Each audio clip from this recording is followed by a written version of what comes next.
Run to the roar. Run to the roar. Be brave, because no one remembers a coward. Run to the roar. Run to the roar. Stand up and fight. Take control of your power. Become this power, because now is the time to fight. Failures are our greatest teachers. I don't think anybody that's ever endeavored to ever do anything didn't fail at some point in some aspect of what they were trying to do. We learn from it and we move forward. There's always going to be hard times, and you just have to have belief in that where you are is where you're supposed to be. And by moving forward, the strength of your faith will unleash the power of the Creator in your life. Just whatever you do, don't stop. Because more than 99% assuredness, nobody's going to know it was a screw up unless you stop. If you keep moving, everybody's going to think that's just, own it. If you were supposed to go right and you go left, then the minute that you realize, oh my God, I just went left, what am I going to do? Go to the crowd and start going, dancing to the crowd, they're never going to know that it was a mess up. So yes, you have to improvise, you have to adapt, you have to overcome, you have to be like water. You have to be able to conform yourself to those situations so that you ever don't do yourself a disservice by not growing and not becoming better. You have to be able to be malleable. And I think that's the greatest thing about being shaped and having been to that place. It may cause you to go through some growing pains, but that's awesome. So if it's really hurting, I know it's really going to be good on the other side of it. And you just see yourself grow, and you grow, and you grow, and you grow. It can be a very lonely journey. So you absolutely have to know where you get your strength. Not everybody's work ethic is the same.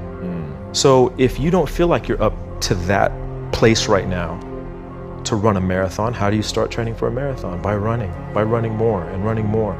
Baby steps. Take it as you can take it to grow and to work those muscles, develop those muscles. And if you're willing to go through the pains and the ebbs and the flows and the new shoes and the blisters and the whatever you got to go through to get to that goal, you will run that marathon. You have to be willing to do more. You have to be willing to take a stand and make a difference. Baby steps. Become intentional about what it is that you're going to do. Nobody in your family may have done that. Nobody in your community, your city, your country may have done that. But if that's what's been put here for you, take it in baby steps. Begin to see how that you're going to move forward. Don't try to do the whole thing at once. Sit it down, look at it, break it down, rebuild it, put it back together, and then assign time frames to everything that you want to accomplish and break it down in phases, and then focus everything you have on that phase. If you don't love you, you can't love anybody else. If you don't appreciate you, it's impossible to appreciate anybody. If you don't respect yourself, it's impossible to respect somebody else. And if you are absorbed with that, really what it is hatred of self. And however you got there, through trauma or oppression or sort of genetic historical trauma, it becomes a situation that can be so devastating, not just in the lives of individuals, but in communities. And we have that trauma, absolutely. One of the biggest challenges right now for us to really stand up and come together as a community, I believe, is the need for our people to realize their purpose and their value, and to come to terms with who we are and the beauty of our culture and the beauty of the life that we have. And that self-worth manifests and grows, and I think it's very contagious. And that's one of the things that sometimes people say, well, these are just words, or these are just things that you're saying, and don't put a very high price on motivation or inspiration. But if you don't have hope, if you don't believe that there's possibility for you, well, then you do start to understand why we have the highest rates of suicide, why we have the highest college, the highest high school dropout rates, the lowest college attendance. We have to be out there telling our story. We can't let other people tell our story for us and continue to not have the ownership of who we are. And I think we just have to do that. And again, hopefully that's leading by example. everything that has been done before us is a part of us. And so it's equally as important that we do everything that we possibly can with our life for everything that they did for us before we were even born. And I think that makes it even more powerful when you think of, we can't depend on other people. That's sort of been my through line, is I've never understood how you can be independently codependent. You either can be independent and stand on your own 2 feet and know who you are and what you're here for, and in the tough times, when everything is pulling you to do something, that maybe just go with the flow, that's the moment you have to be the flow. And it may run in the opposite direction of the current that's asking you to jump in.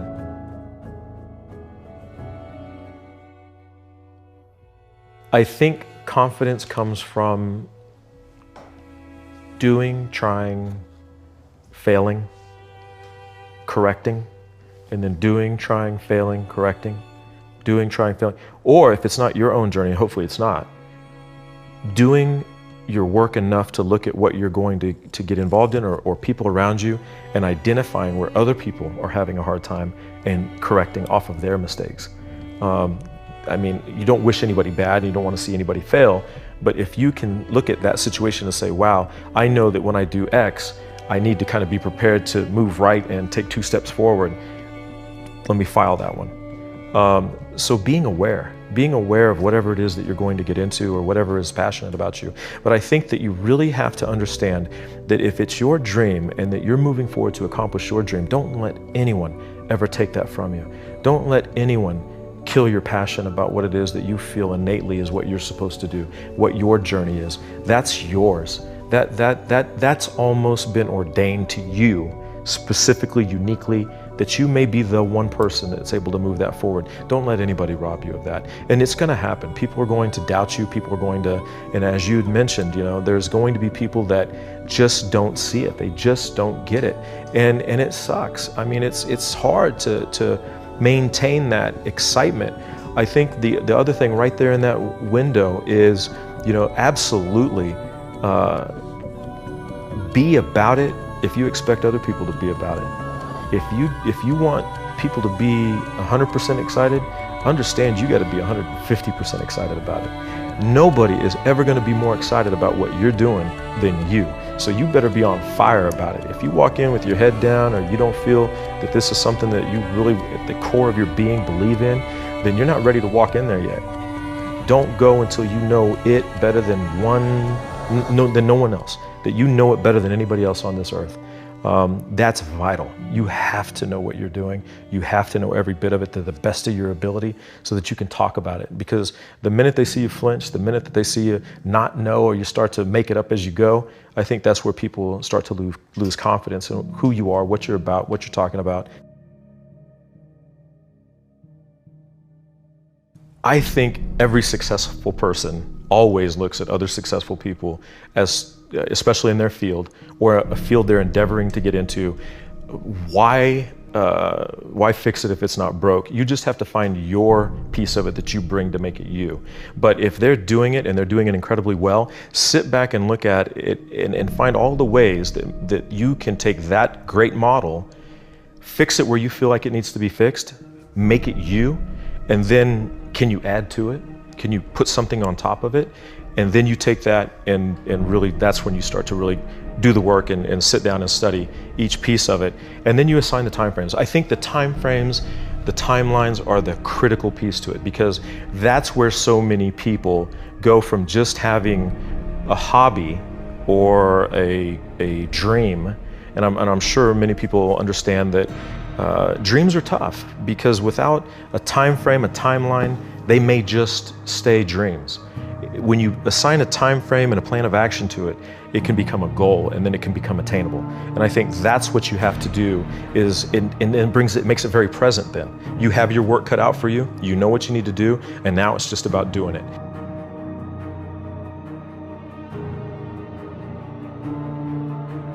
Here you can see the finish line. You can make it past this. This is where the future begins. Your future begins.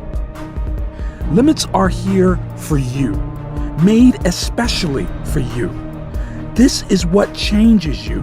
This is what constructs your future. Let them hold you back. This is how you can show everyone you can push past your fears. Boundaries are here to bring you down, and you are here to rise above them and break them down. You are on top, so act like it. You've always been in control. Show that you can rise up to your potential. You can become something with purpose. Take authority. It's time to rise, time to stand up to your life. Stand up to your beliefs. Stand up to your future. This is where it begins. Know that today is the day to become your limits. Let them define you. Let them bring you up taller and taller. Today is where your story begins. Today is the start of your new life, the start of a new future where you are the only person in control. You hold this power. Use it. Change into it. Use what you have and change. Change into a better and better person. The fire within you is still there. Do you remember it? The fire you felt, desire, inspiration, fuel to carry on, motivate. The spark of motivation to change yourself. Change to be the person you were before the worry, before the doubt.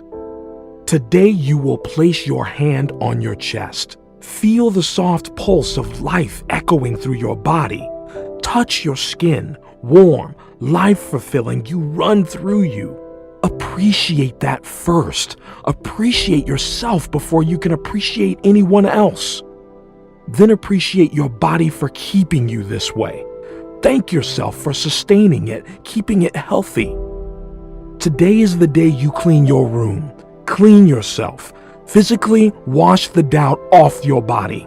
Take note of the hot water on your face. Take time to appreciate it. It will be worth it.